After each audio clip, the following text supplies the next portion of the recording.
Oh, thank goodness. Thank goodness. It's almost here. Draft day, the first round of the draft. We've got draft weekend, and we can stop previewing and speculating and everything else. And we can actually react to things. We can give premature grades on how good or bad drafts were, which GMs are idiots, which ones need to be elevated, whatever it might be. Fire Joe Shane. That's 365 days a year, GM of the Giants. But Daniel Jeremiah, who famously a couple years ago predicted the Will Anderson trade. Hard to believe he didn't have inside information on that. I suspect it came from the Arizona Cardinals. So he's somebody that is plugged in. People talk to Daniel Jeremiah. He has conversations with GMs and front offices and coaches. He was a scout with the Ravens back in the day. He knows what he's talking about. But by way of caution, I take everything with a grain of salt. I like what Daniel Jeremiah says about things more so than whether or not he nails the actual picks. To illustrate this, the next pick was going to be Will Levis to the Indianapolis Colts, 4th pick in the NFL draft. So Daniel Jeremiah succumbed to all that pre-draft nonsense about Will Levis being way better of a prospect than he was. But he has been point on with the Texans at times, and I think in the pre-draft stuff, the biggest thing that he's given us breadcrumbs on is he consistently has mentioned 3 different players. Tyler Booker, offensive guard out of Alabama. He's mentioned Kelvin Banks, the offensive tackle out of Texas, and he's mentioned Donovan Jackson, the offensive guard / tackle, but probably a guard out of Ohio State. So without further ado, this is who he has the Texans selecting in this. Crap, I don't have it. Okay, here we go. It's right, ding, ding, ding. Tyler Booker, offensive guard out of Ohio State. This would not surprise me at all. It's going to surprise me if the Texans stay at 25 just because Nick tends to move around a lot. But I was skeptical of Tyler Booker's athleticism, and it scared me off a little bit. Tyler Booker was a guy that was going higher than 25 in the drafts until he hit the combine, and lo and behold, the athleticism became a big factor. I'm not as worried about it just because I do believe he makes up for it in a lot of different ways. What Daniel Jeremiah says about him is that basically his intangibles are off the charts. This is pretty gushing praise, and I've seen him say nice stuff about Tyler Booker. The Texans are intent on changing the culture of their offensive line room, and Booker's intangibles are as highly regarded as any I've come across in my time scouting offensive linemen. He's the Will Anderson on the offensive side of the ball. He doesn't have the same physical skills or the same top tier upside that people looked at Will Anderson as having. But we saw the Texans trade pretty aggressively to get Will Anderson. It was one of the most aggressive trades for a non-quarterback in NFL draft history. This would not surprise me. I'm not as scared off by his athleticism if the Texans choose to draft him for a couple of reasons. One, you look at the scouting reports before the combine, and you didn't see nearly as many people questioning his athleticism. They talked about his strength, his technique, his aggressiveness, all those things. They certainly didn't highlight his athleticism, but all of a sudden after the combine, it became, oh, no, it's just, oh, boy, this guy's just too fat and slow. Nick does rely on a lot of the GPS data, and he gets the GPS data for guys' actual on-field speed and their functional speed. If they feel like the GPS data looks good and they watch on film and they see Tyler Booker pulling and doing blocking in space, working up to linebackers, which he does, and he can do it deftly, I think he's got enough of the other intangibles that he makes up for it. If you ask, okay, well, why was it Tyler Booker as opposed to one of those other guys? Kelvin Banks goes 6th in this draft. And Daniel Jeremiah had pointed out that Steve Sarkisian has a relationship with Pete Carroll. Pete Carroll probably feels super comfortable about bringing in a guy that Pete Sarkisian, pretty much anybody I talk to from the University of Texas just loves Kelvin Banks. So I'd be very surprised if the Texans have, as they've been rumored to maybe be trading up into the top 15 to go after Kelvin Banks. I think 6 is a little too rich for that. And then if you look and see all the way down right after the Texans after they take Tyler Booker, Donovan Jackson ends up going 28th to the Lions. So they would have had their choice between Donovan Jackson there and Tyler Booker. Gray Zabal is long gone. The ones that people might wonder about is, okay, hey, Josh Connerly is there at 31 and Josh Simmons doesn't get drafted in the first round. I'm okay with that. I think that I like Josh Connerly a lot. I think he has a lot of upside. If you think about the way Nick likes to look at things, Nick just loves to have a boatload of college film on guys and a long stretch of really good production. where Connerly is a guy who really came on over the course of 2 years, and you credit him with making all those improvements. I think his athletic upside is very, very good. I do think Tyler Booker is going to help you out in the run game way more quickly, and he's way more ready. I would say the same thing about Calvin Banks. So that's where the delineation there might come, as Jeremiah is trying to take what he knows about GMs and the way they operate. The other one is Josh Simmons.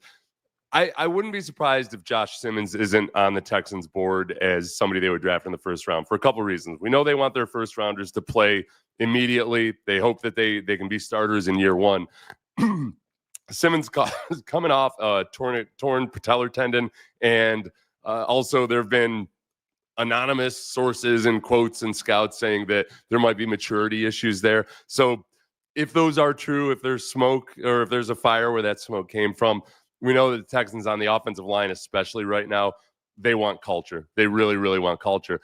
In terms of the wide receivers, I mean, the wide receivers that have largely been linked to the Texans are speculated about. Ted McMillan is gone at 12. Ibuka is gone at 16. Matthew Golden is gone at 19. And Luther Burden, if you're into Luther Burden, he doesn't get drafted in the first round unless I read it wrong. So I like Matthew Golden a lot. I know Luther Burden is sizzling on film. There's just some of the more nuanced stuff, and Golden's ability to just show up big in big moments.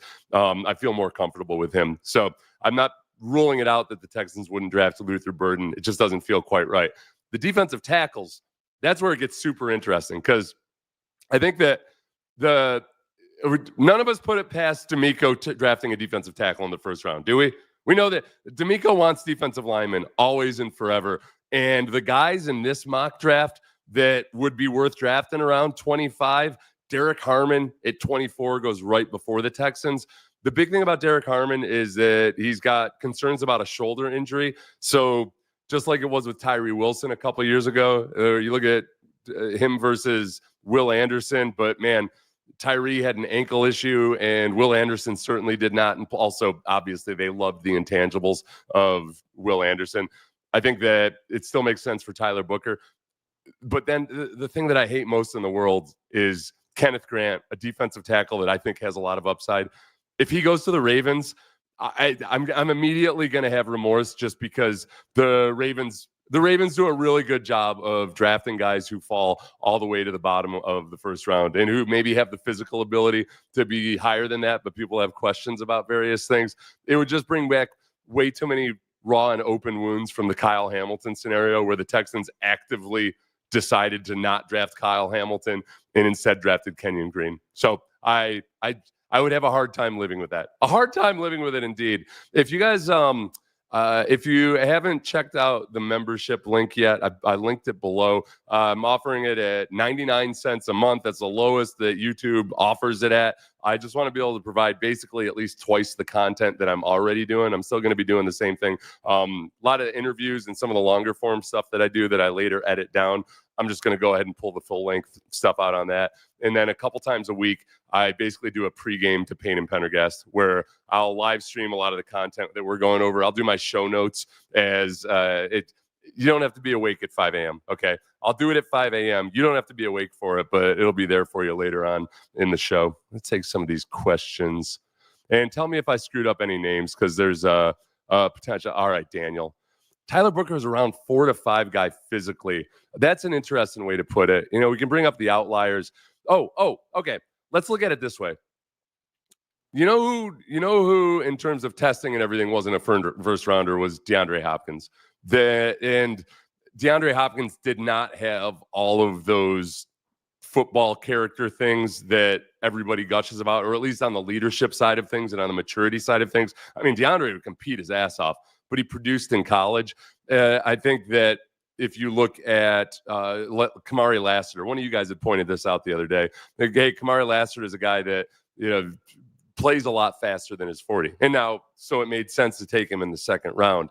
The potential of the Texans trading back if they get to a spot where Donovan Jackson and Tyler Booker are still on the board, I think that's very much a possibility. So I think right now it's probably 50-50 as to whether the Texans move up or back.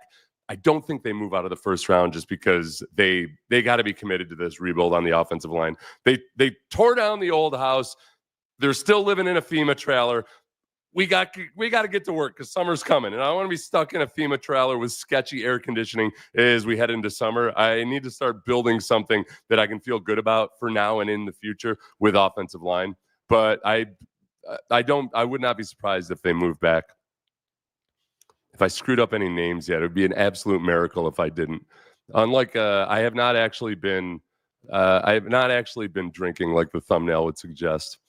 Who's the Texans run blocker that is huge? The dude was so big the D-line setup looked goofy with the edge rushers out really wide. Who is the Texas? Oh, the Texas run blocker. Okay.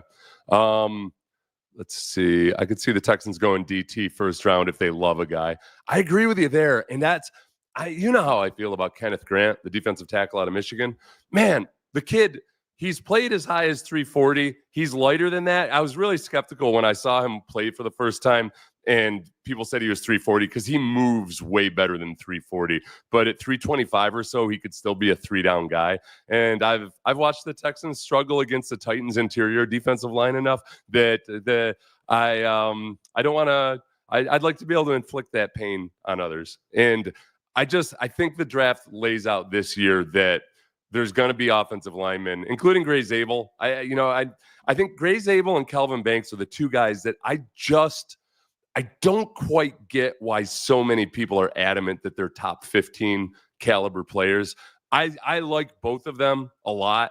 I think there's the intangibles are there for both of them. I just think there's enough flaws and blemishes that teams that are going to take them in the top 15 are probably feeling like they're reaching a little bit, but they need offensive linemen. But it's very, very possible that some of those guys fall, especially with all the running backs. I think Jeremiah's got 3 running backs going. And I know very, very few of you are thirsty for running backs, especially because there's so much good running back talent. And, 3 running backs in the first round when there's 4 first-round running back probably guys available. I think that's perfectly something you do in the second, third, fourth rounds. I'd still want a wide receiver or an offensive lineman in the second round, but I get it if they don't. Omari and Hampton goes right after the Texans, and Travion went a little bit earlier in this one. A couple of the big moves, most notably, Shedeur goes to the Steelers. I think that's the best place for Shedeur. And look, Shedeur's already made a few $1 million in NIL. Hold on, let me get that out of there. Shedeur's already made a few $1 million with NIL. His father's done pretty well for himself financially. Shedeur is very, very accurate. He's got a high football IQ by college kid standards. You never know exactly how that's going to transfer to the NFL. But I think if you were to go to a place like the Giants, where he'd have to be doing a lot of it on his own as a rookie quarterback, he's just not that guy physically and athletically, but he is very accurate. And if he's in a place like the Steelers where Arthur Smith will use the play action to help him out a lot, and if you can get Shedeur to play in a system that's going to be way more regimented and gives him more of a plan for where and when to go with the ball, and if Shedeur really latches onto that, I think he could be very good with the Steelers, where I think a lot of his overall physical traits are going to hold him back if he's a guy that has to try to do it on his own. I think the Steelers just make a lot of sense. If he goes in the top 10, I think the Saints make a lot of sense. For his own sake, I would not want him to go to the Giants. I don't think Joe Shane knows what he's doing. I think Brian Daboll's best work as an offensive coordinator was with a physically freakish Josh Allen, and they still didn't really have a good run game when Daboll was there with Josh Allen. So I'm all about Steelers for that one. All right, I will do a live stream immediately after the Texans pick or trade. I'm going to be doing some shorts and very, very short live streams during the draft. I can't do a 3-hour live stream. I'll make too many mistakes and I'll get too frazzled. You guys know who I am. I can't do that. And some of the content tonight will be members only. I'm going to be putting a whole lot that isn't members only, but if you'd like to join and take in a whole lot of extra content, please, there's a link below to go ahead and sign up to become a member. Also, if you want to save money on your property taxes, Ownwell, 86% of their customers save money on their property taxes. You don't pay anything. You don't pay a single cent unless they lower your property taxes. And it pays off year after year after year because you're not getting raked over the coals with unfair property taxes. The deadline is May 15th. So sometime between now and May 15th, Go to Ownwell. Use the link below so I get credit for it, damn it. And lower your property taxes. Do right by your family in America, damn it. All right. Thanks, everybody. Super excited and amped for tonight.